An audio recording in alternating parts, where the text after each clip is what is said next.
नमस्कार साथीहरु, यहाँहरुलाई स्वागत छ यस च्यानलमा। आज यहाँहरु सामु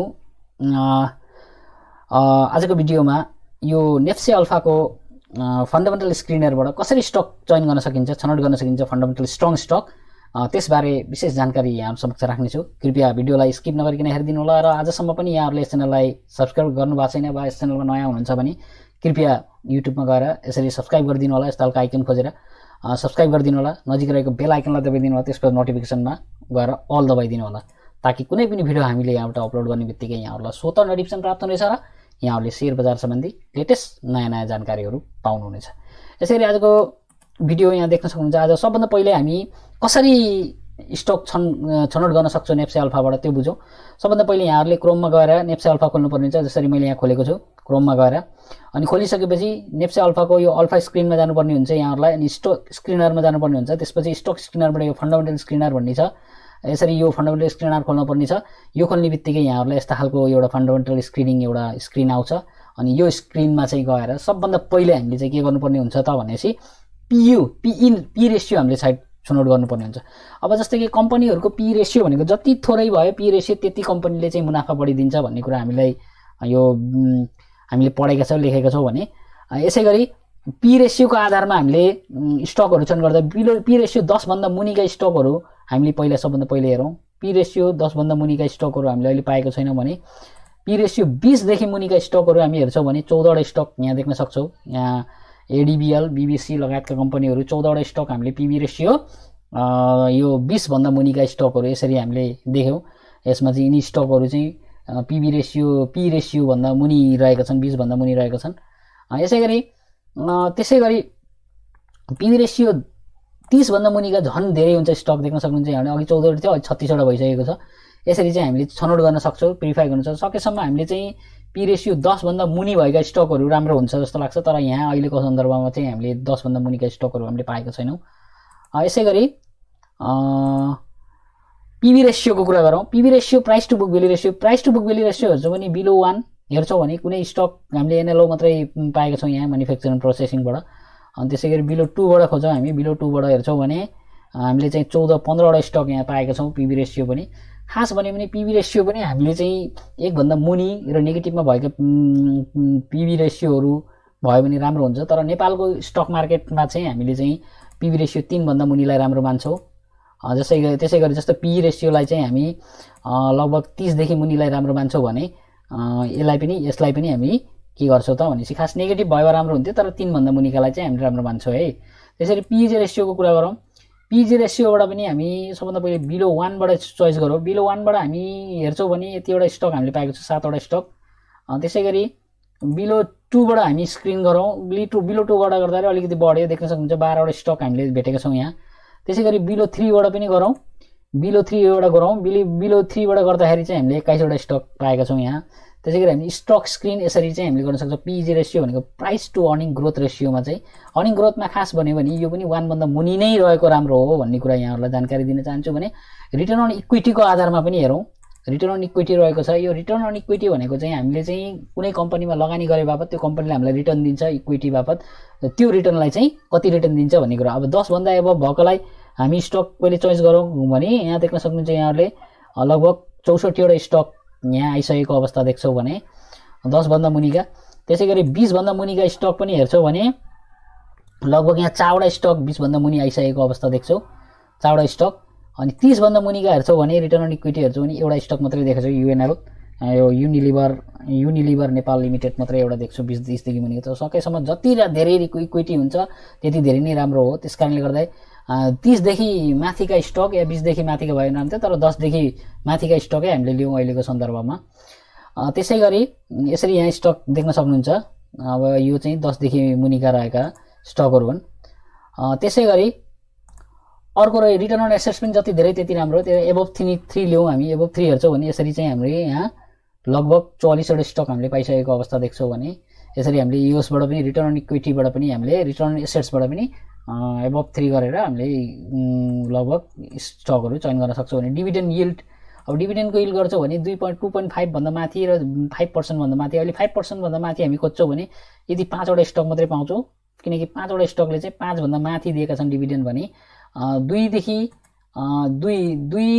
दुईदेखि 2.5 भन्दै मुनि हेर्छौँ भने हामीले चाहिँ 20 वटा स्टक पाउँछौँ। त्यसै गरी यसरी डिभिडेन्ड यिल्ड पनि हामीले चाहिँ जति धेरै पर्सेन्टेजमा जति धेरै हुन्छ पर्सेन्टमा त्यति नै हामीलाई राम्रो हो। अब एलटिपीको आधारमा हामीले 500 भन्दा मुनिका स्टक सोधौँ, अलिकति सस्तो पनि हुन्छ। 500 भन्दा मुनिका स्टक हामीले खोज्छौँ भने अहिलेको अवस्थामा यतिवटा स्टक 500 भन्दा मुनि रहेका छन्, 50 वटा स्टक। यी 50 वटा स्टकमा चाहिँ हामीले चाहिँ फन्डामेन्टल हेरेर राम्रो स्टकहरू छनौट गरेर यसमा पनि हामी लगानी गर्न सक्छौँ। यसै गरी 500 भन्दा मुनि रहेका छन्। 500 भन्दा माथि रहेका स्टकहरू पनि हेर्दियौँ एकचोटि। 500 भन्दा माथि रहेका स्टकहरू पनि हामीले खोजेर फन्डामेन्टली स्ट्रङ स्टक हेरेर लगानी गर्न सक्छौँ। 500 भन्दा मुनि भने 158 वटा स्टक 500 भन्दा माथि रहेको अवस्था हामीले देख्छौँ भने। त्यसै गरी यो त एलटिपीको कुरा रह्यो। यसै गरी यो ग्राम नम्बरको हामीले हेर्छौँ भने सबभन्दा पहिले यो ओभर भ्याल्युड हामी लिँदैनौँ, अन्डर भ्याल्युड। सकेसम्म हामी अन्डर भ्याल्युड स्टकहरूमा लगानी गर्ने बानी बसाल्नुपर्छ, किनभने चाहिँ ओभर भ्याल्युड स्टकमा हामीले त्यति धेरै आम्दानी गर्न सक्दैनौँ जुन चाहिँ अन्डर भ्याल्युड स्टकहरूमा हामीले गर्न सक्छौँ। किनकि अन्डर भ्याल्युड स्टकहरू हामीले चोइस गर्यो भने यसरी चाहिँ हामीलाई चाहिँ धेरै भन्दा धेरै राम्रो मुनाफा दिनुपर्छ। जुन चाहिँ यति कम दाममा चाहिँ राम्रो मुनाफा दिँदै आएका स्टकहरू हो नि यिनीहरू चाहिँ यिनीहरूमध्येमा चाहिँ एउटा एनएलओ म्यानुफ्याक्चरिङ प्रोसेसको, अरू सबै कमर्सियलको रहेको छ। त्यसै गरी अन्डर भ्याल्युड स्टकको कुरापछि फेरि चुक्ता पुँजी भनेको जति धेरै त्यति नै राम्रो हो। तर यहाँ बिलो 1 अर्बभन्दा मुनि ट्रेडिङ गर्नुहुन्छ भने यहाँहरूले दुईवटा पाटो हुन्छ यसको पनि, एउटा ट्रेडिङको हुन्छ, एउटा इन्भेस्टमेन्टको हुन्छ। इन्भेस्टमेन्ट गर्नेवालाहरूले चाहिँ चुक्ता पुँजी बढी भएको स्टकहरूमा लगानी गर्छन् लङ टर्मको लागि भने। लो केपमा चाहिँ यो ट्रेडर्सहरूले चाहिँ स्पेसली गर्छ। त्यही भएर लो केपबाट हामीले हेर्छौँ भने अहिलेको अवस्थामा लो केपमा हेर्छौँ भने बिलो 1 अर्ब हेर्छौँ भने हामी यतिवटा स्टक हामीले पाएका छौँ। अहिलेसम्म लगभग हामीले 108 वटा स्टक हामीले पाएका छौँ। बिलोबाट गर्छौँ भने 108 वटा स्टक हामीले पाएका छौँ यहाँ। अनि त्यसै गरी यो त रह्यो बिलो 8 को कुरा। अब इपिएसबाट गर्छौँ भने हामी बिलो 10 भन्दा मुनिका स्टकहरू यसरी खोज्छौँ भने इपिएसका अन्तरालमा हामीले इपिएस पनि जति धेरै भयो त्यति नै राम्रो हो। तर हामीले 30 भन्दा माथिको पनि खोजौँ। 30 भन्दा माथिको कतिवटा स्टक रहेको छ इपिएस भएको हेरौँ। एबभ 30 देखि माथिका स्टकहरू हेर्छौँ भने 22 वटा स्टक हामीले यसरी पाएका छौँ। अब यी 22 वटा स्टक अति नै राम्रा छन्, फन्डामेन्टली एकदम स्ट्रङ स्टक हुन् यिनीहरू इपिएसको आधारमा। त्यसै गरी यसरी हामीले इपिएसबाट गर्छौँ भने बुक भ्यालु पनि जति धेरै राम्रो, हामी एबभ 300 वटा बुक भ्यालु भएका खोजौँ हेर्छौँ भने 12 वटा स्टक 300 भन्दा बढी बुक भ्यालु भएका स्टकहरू रहेका छन् भने। त्यसै गरी सेक्टरमा पनि हामीले कुनै पनि सेक्टरबाट खोज्नु, जस्तै कि बुक भ्यालुको आधारमा हामीले एउटा यो कमर्सियल ब्याङ्कबाट चाहिँ बुक भ्यालु 300 भन्दा मुनिका स्टकहरू हेरौँ। 300 भन्दा मुनिका हेर्छौँ भने यसरी 19 वटा स्टक हामीले भेट्यौँ। 18 वटा स्टक हामीले भेट्न सक्छौँ। यसरी यहाँ चाहिँ देख्न सक्नुहुन्छ यहाँले एडिबिएल, सिजेडबिआइएल, इबिएल, जिबिआइएमई, एसबिएल लगायतका केबिएल लगायतका कम्पनीहरू रहेका छन् हैन। यसरी चाहिँ हामीले चाहिँ कमर्सियल ब्याङ्क सेक्टर खोजेर पनि हामीले चाहिँ सम्पूर्ण सेक्टर वाइज हामीले खोज्न सक्छौँ। कमर्सियल ब्याङ्क भयो, अब कुनै पनि स्टकको तपाईँहरूले खोज्नुहुन्छ भने यसरी नै सेक्टर लगाएर खोज्न सक्नुहुन्छ। त्यसै इयर टु इयर प्रफिटको कुरा गर्छौँ भने त अब हामीले हायर ग्रोथ लोयर ग्रोथमा खोज्ने, अब कुन चाहिँ भने हामीले सकेसम्म हायर ग्रोथमै खोज्छौँ। अहिलेको अवस्थामा हायर ग्रोथमा हामी हेर्छौँ भने कतिवटा स्टक रहेको छ त हेरौँ। हायर ग्रोथमा हेर्छौँ भने यसरी यतिवटा स्टक रहेका छन्, 44 वटा स्टक हायर ग्रोथ रेटमा रहेका छन् भने लोयर ग्रोथ रेटमा कतिवटा रहेका छन् त्यो पनि हेरौँ हामी। लोयर ग्रोथ रेटमा हेर्छौँ भने हामीले अहिलेसम्म हाम्रो नेपाली स्टक एक्सचेन्जमा आजसम्मको डेटलाई भनौँ न, गएको कारोबारसम्मको डेटलाई 187 वटा स्टक लगभग लोयर हाई ग्रोथमा चाहिँ चलिरहेका स्टकहरू रहेका छन् भन्ने कुरा यहाँहरूलाई जानकारी गराउन चाहन्छु भने।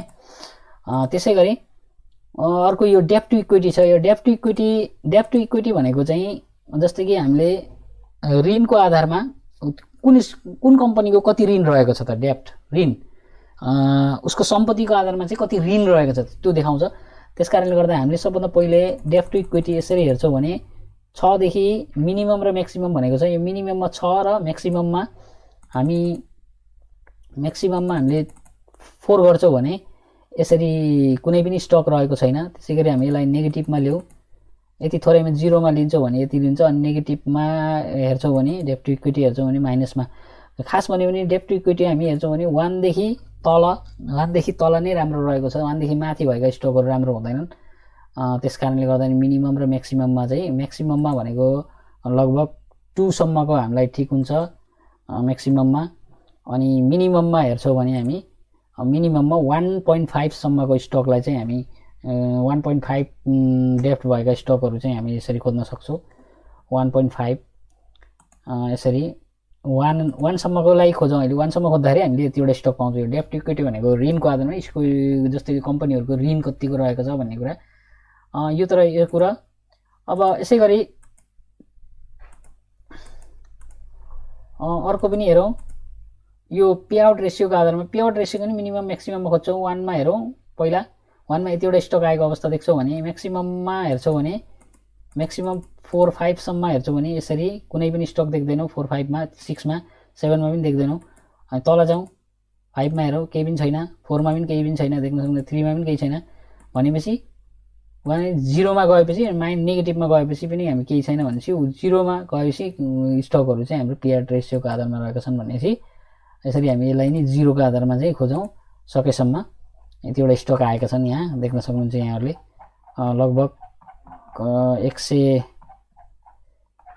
245 वटा स्टक लगभग आएको अवस्था हामीले देख्न सक्छौँ यसै गरी यसरी चाहिँ हामीले स्टक खोज्न सक्छौँ अहिलेको अब यिनी आधारहरूमा चाहिँ के आधारमा चाहिँ हामी केही स्टकहरू फन्डामेन्टल स्टक हामी कमर्सियल ब्याङ्कबाट र फाइनेन्सबाट खोजौँ सबभन्दा पहिले फाइनेन्स इन्डेक्स अहिले चलिरहेको इन्डेक्स हो यसबाट खोजौँ राम्रा स्टकहरू पी रेसियो हामी हेरौँ 20 देखि मुनिका है 20 देखि मुनिका हामी पी रेसियो हेर्छौँ भने पाएनौँ अनि प्राइस टु बुक भेल्यु पनि हामी सकेसम्म 3 भन्दा मुनिकै हेरौँ फाइनेन्समा छैनन् पिजी भेल्यु पनि हामी 3 भन्दा मुनिका हेरौँ यो पनि छैन return on equity above 20 return on equity 10 देखि माथि नै हेरौँ एबभ यहाँ यसमा पनि छैन हामीले भेटेनौँ रिटर्न अन इक्विटी यसमा पनि 3 हेरौँ एबभ 3 नै दिउँ यो पनि 5 भन्दा माथि नै दिउँ पर्सेन्टेज सकेसम्म राम्रो फन्डामेन्टल यति एउटा रेसियोहरू चोइस गर्दाखेरि हामीले पाएनौँ राम्रो खालको इन्डिकेटरवाला पाएनौँ